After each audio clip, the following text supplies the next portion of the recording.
Hello. Welcome to episode 20 of the Intern's Oddities from around the world. Today, we will be discussing Project Bluebeam, a potential fake alien invasion. Now, as I may or may not have mentioned, I do not remember if I've mentioned this or not, but ever since you may have noticed that the Pentagon had a few hearings about UFOs, or UAPs as they call them these days, and they said they basically came out and admitted that there are aliens, there are UFOs, and there are things in our skies which they cannot explain. Now, for the life of me, I couldn't figure it out, because they've been denying the existence of aliens and UFOs since like the late 50s, early 60s, since Roswell. So, my question is, this whole time, my question was why?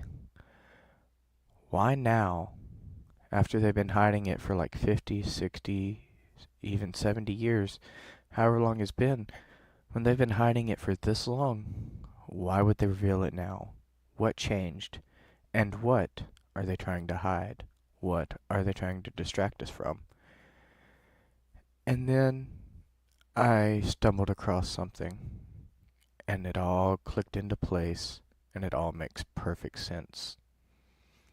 And that something was Project Bluebeam. Now, to start off, Project Bluebeam is a conspiracy theory that was proposed by a person named Sarge Manast. Now, Manast first wrote about Project Bluebeam in 1994, publishing a book called NASA's Project Bluebeam, and expanding on the theory a year later in Les Protocoles de Toronto.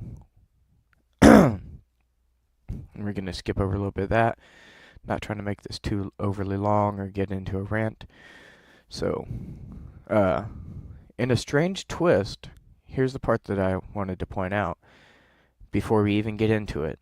Because, we like to be upfront here and honest about what we're presenting. So, obviously, this is a conspiracy theory. It's not fact as of right now. There is no way to prove this.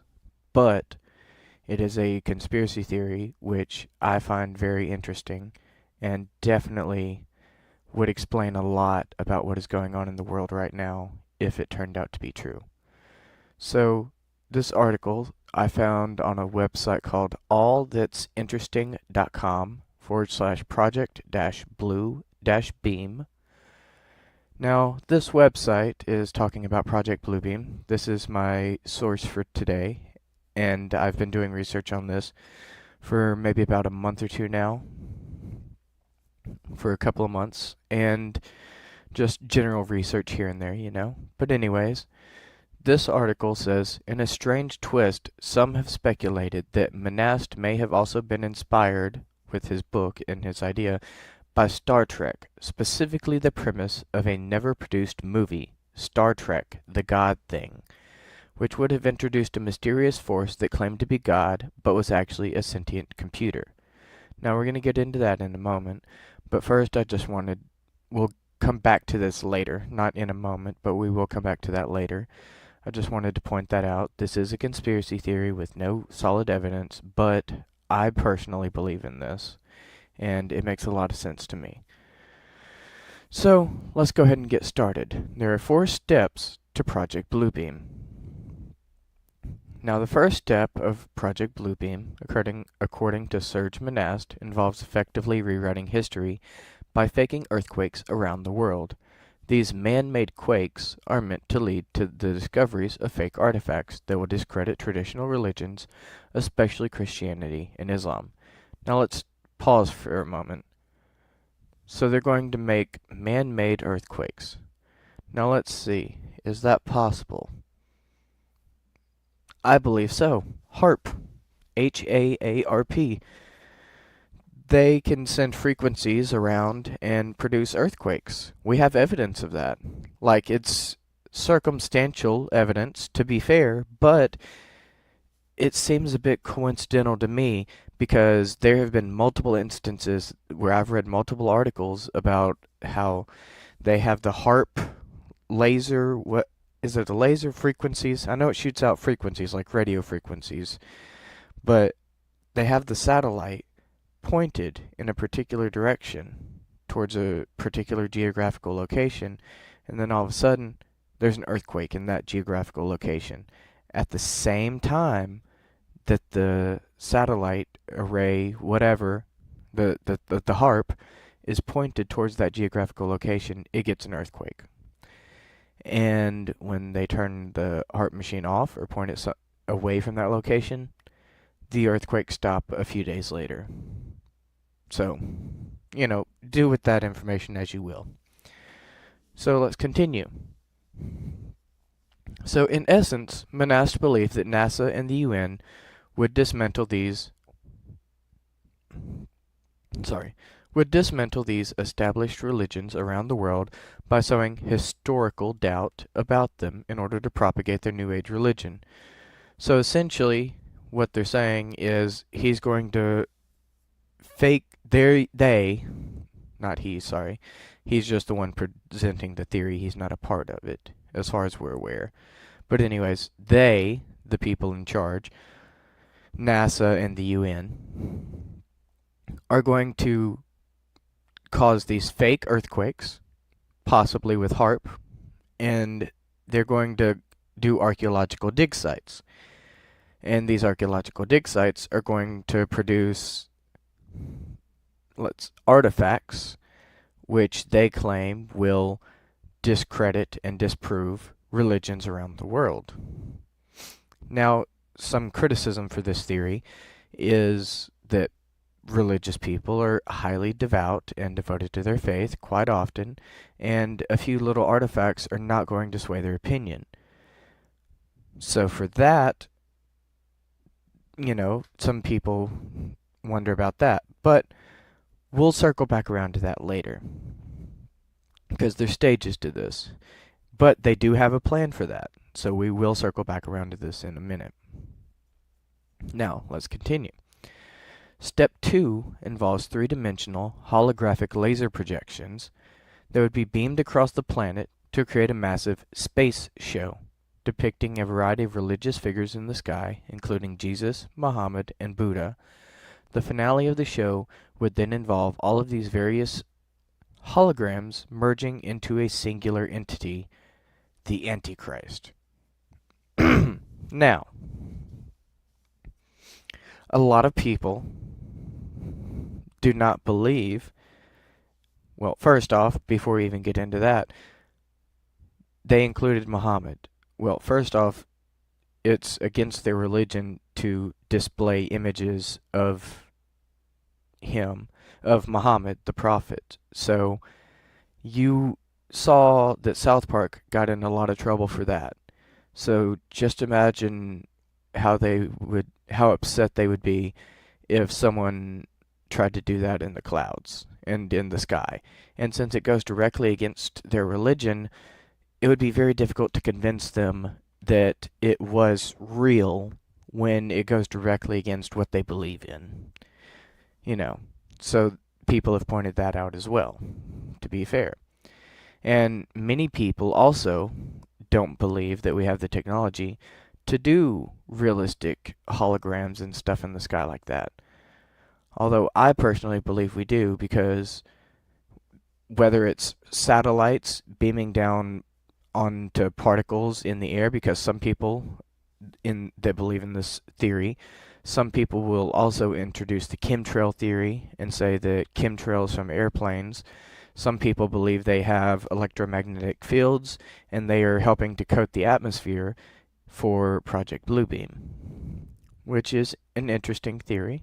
I like it. I think it's interesting.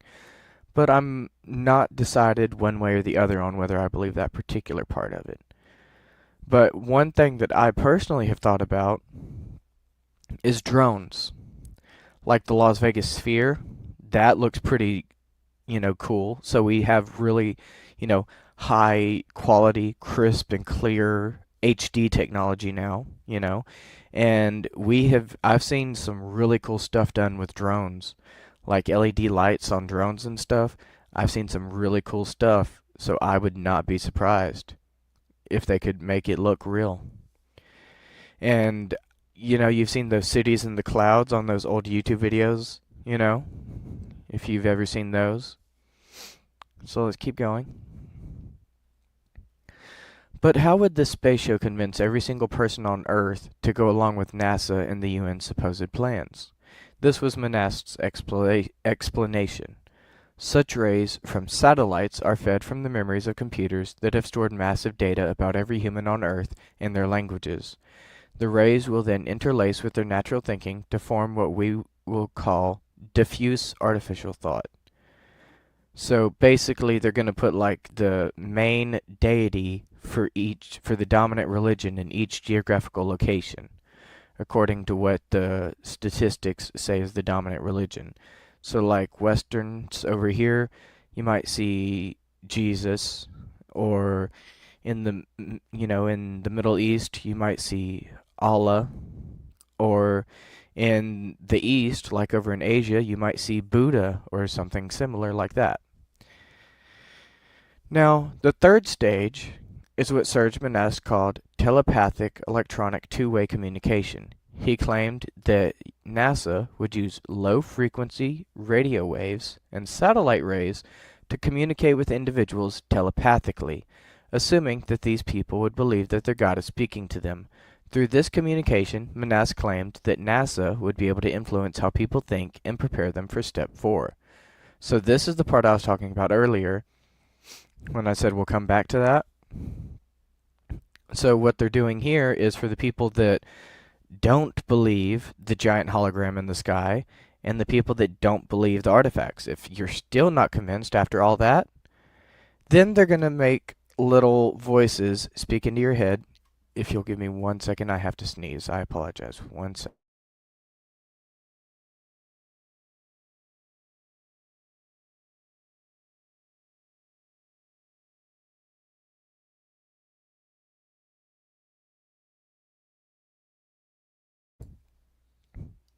Okay. I apologize for that. Now, anyways. Now, what they're going to do is they're going to put a voice inside your head and speak to you telepathically. And they can do this with frequencies. Like, it's already been proven. It's a scientific thing. We've proven that you can make humans feel different ways via frequencies. We even did an episode on frequencies if you want to go back and learn more about that. So if you don't fall for the artifacts and you don't fall for the giant holograms in the sky, then they're going to have a voice start speaking to you in your head, and they're going to try to convince you that that voice is your God speaking to you. And they all want you to follow this unified global religion that they're going to create. That's what they want to do. They want to make a global unified religion, and in order to do that, they have to abolish and destroy all current religions. Now, the final step of Project Bluebeam has multiple stages of its own. The first stage is to convince humanity that an alien invasion is imminent. The second stage is to convince Christians that the rapture is about to begin. So, you may have noticed the Pentagon has recently admitted the existence of aliens and UFOs after hiding it and denying it for so long. And if they wanted to stage a false alien invasion, well, it's going to be kind of difficult to stage a false alien invasion if the general population doesn't believe in aliens or UFOs. So what did they do?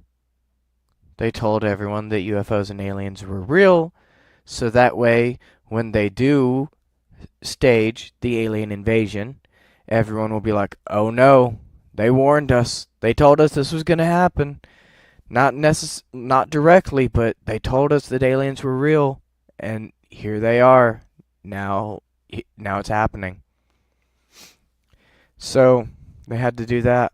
And then, as far as convincing the Christians that the rapture is about to begin, Well, they've got videos all over social media of Jesus in clouds and stuff. And they've always got all this stuff going on. If you look around, you always see all these videos, and some of them are hard to explain. I'll just leave it at that. Now, the third stage involves NASA using advanced technology to allow quote unquote supernatural forces or demons to travel through TV cables, phone lines, and optical fibers to activate microchips in all consumer electronics and appliances. Now, you may remember a while back we spoke about the Neuralink that Elon Musk is making. Interesting. Microchips. Chips in your head. And one thing that always scared me about the Neuralink was someone could literally hack into your brain and give you a heart attack. They could just hack into your brain and make you stop breathing. There's a lot of, for all that there is good, that, don't get me wrong, there is good about the Neuralink, and, people that can, gain access to new motor functions and all that, that's wonderful. I love that. But at the same time, it's also highly dangerous, and I would be worried about someone hacking into it as well. But they're going to do that, and they're going to put all this stuff through the cables and everything to try and convince people to either A, they're going to try to convince them to join the new world order and the new religion, or they're going to try to convince them to do bad things to themselves, and I'll just be vague and leave it at that. Now, in the ensuing chaos that was sure to unfold, Monast believed that NASA and the UN would slowly unveil their proposed New World Order, while phasing out cash with a version of cryptocurrency and eliminating the concept of independence, with humanity ready to accept it to ensure survival. Now hold up. Everyone who agreed would be forced to accept the new totalitarian one world government and a new age religion that embraced the cult of man. Anyone who resisted would face a number of inhumane punishments, ranging from forced labor camps to a brutal execution. Now, let's do this in a couple of stages. So first off, proposed New World Order while phasing out cash with a version of cryptocurrency and eliminating the concept of independence. Now that sounds familiar. Bitcoin, Dogecoin, NFTs. These have all been the beta testing projects before they get to the final stage. They've been trying to work out their bugs and their little kinks and all that, and they've been trying to get it working properly. Now, a lot of people don't believe this. A lot of people find this part hard to believe about, switching everything over to cryptocurrency. But here's the thing. Nowadays, we base everything on the US dollar. But here's the thing. They, at one point, had gold. And then the government made it illegal to have gold and forced everyone to turn in their gold for $2 an ounce. Approximately $2 an ounce. Now, and it was illegal to have gold, and they forced everyone to turn it in for $2 an ounce. And nobody could have gold anymore. And then a few years later, they upped it to $3.22 an ounce for gold, approximately. And you know what they did with all that gold? They used that gold to bankroll World War II.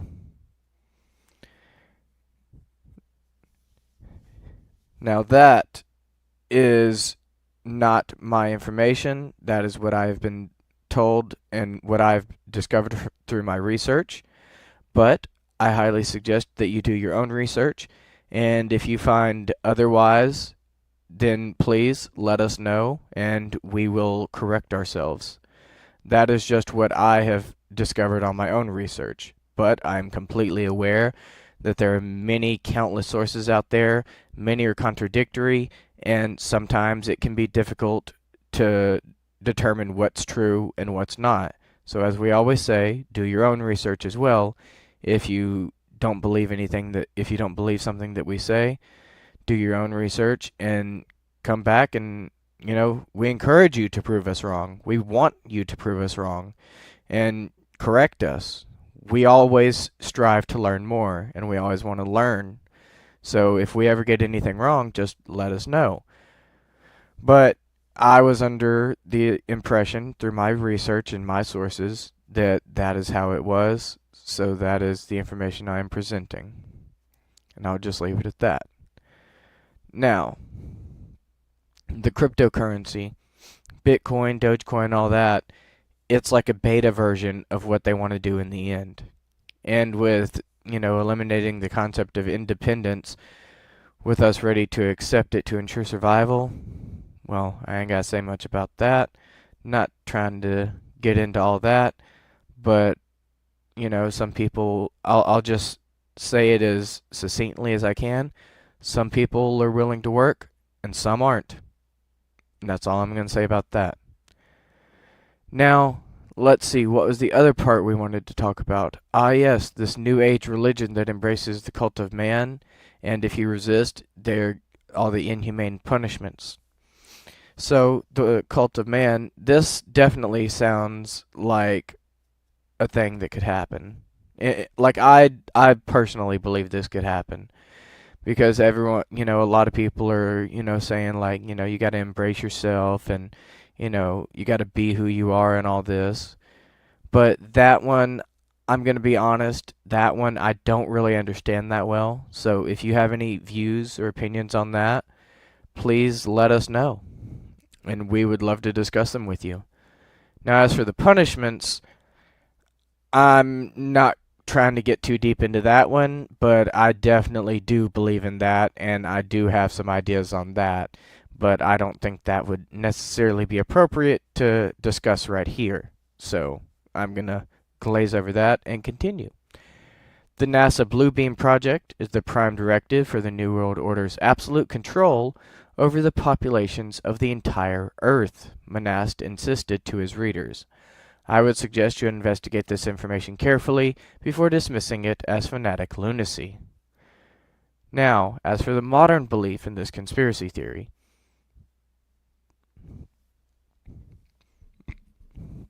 in 1996, Serge Monast died of a heart attack in his home at the age of 51, allegedly after being arrested twice. But his theory didn't die with him. In fact, Monast's death paved the way for other conspiracy theorists to further speculate about Project Bluebeam. Some even suggested that he'd been assassinated by figures in power in order to cover up what he'd uncovered. Now this one, I'm going to be very brief, and I'm just going to say one thing, and then we're going to move on. There have been leaked CIA documents that have been declassified and released to the public. There actually was, at one point in time, a heart attack gun. I am not kidding. You can look it up on your own. In fact, I highly suggest you do because it's very interesting.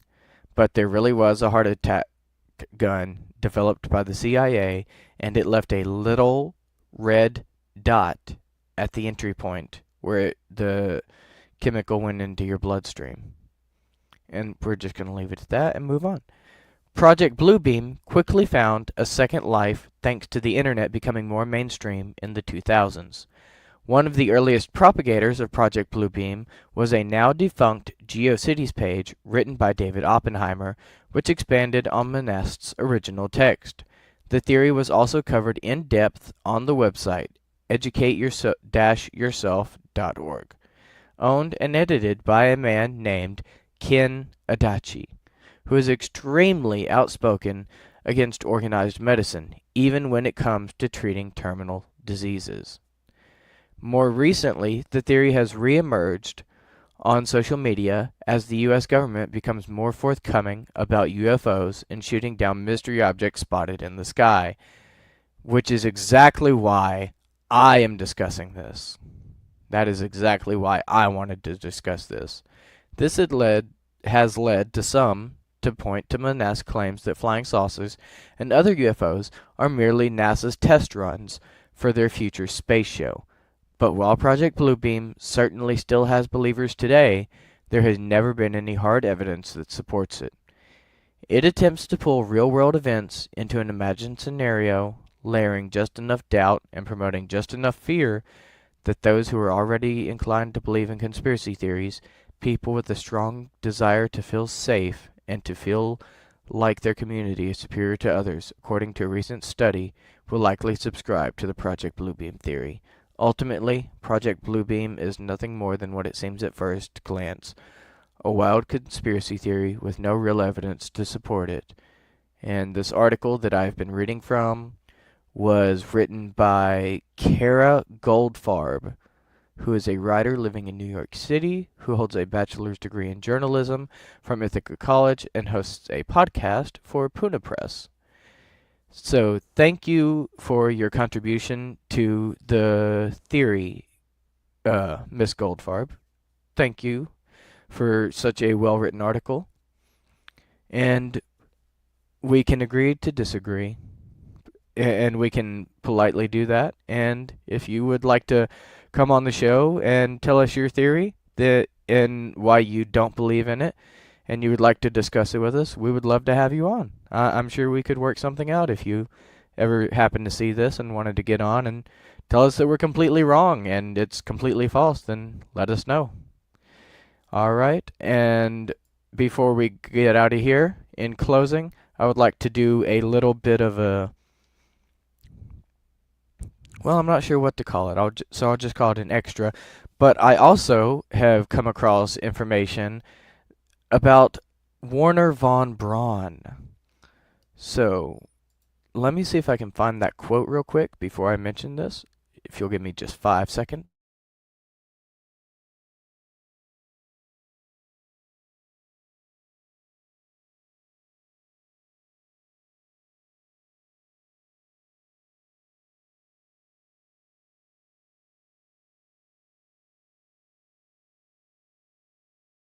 Alright, so I think I found it. So, Werner von Braun did make a few claims about Project Bluebeam before he passed away. There have been a few people that have talked about this, and he said that there would be an alien wild card that would be played, and he said not to believe it. So I'm trying to find the quote. If you'll just be patient with me for a few more seconds. I am here. Nature does not... No, that's not it. I apologize. This is highly unprofessional. But this is the difficulty of searching through stuff and trying to find stuff on Google. Because... let's see. I know another search. Let me try this one. Okay, because there was a quote from Werner von Braun about the Project Bluebeam. And of course, I can't find it. This is very difficult to research, and I couldn't even research it through Google. I had to research through other means, and I can't find the direct quote, but I've heard it enough times, I think I can paraphrase, but I'm sorry. This has been a bit difficult to research, and I've had to go through some third-party methods to get my information. Some methods that I'm not used to, but there have been reports that Werner von Braun was dying, and on his deathbed, he told person that was with him at the time, he said that the U.S. government would play an alien trump card, and not to believe it. That he said that there would be an alien invasion with alien weapons, and that it was all fake. Don't believe it. And if you can find that quote and let us know exactly what it was, we would greatly appreciate that. And I will continue looking on my own time and see if I can find it. And if I can, I will definitely post it in the Facebook group if I'm able to find that quote. So thank you for coming to hang out with me today, and I hope to see you in the future. And as always, stay uncanny.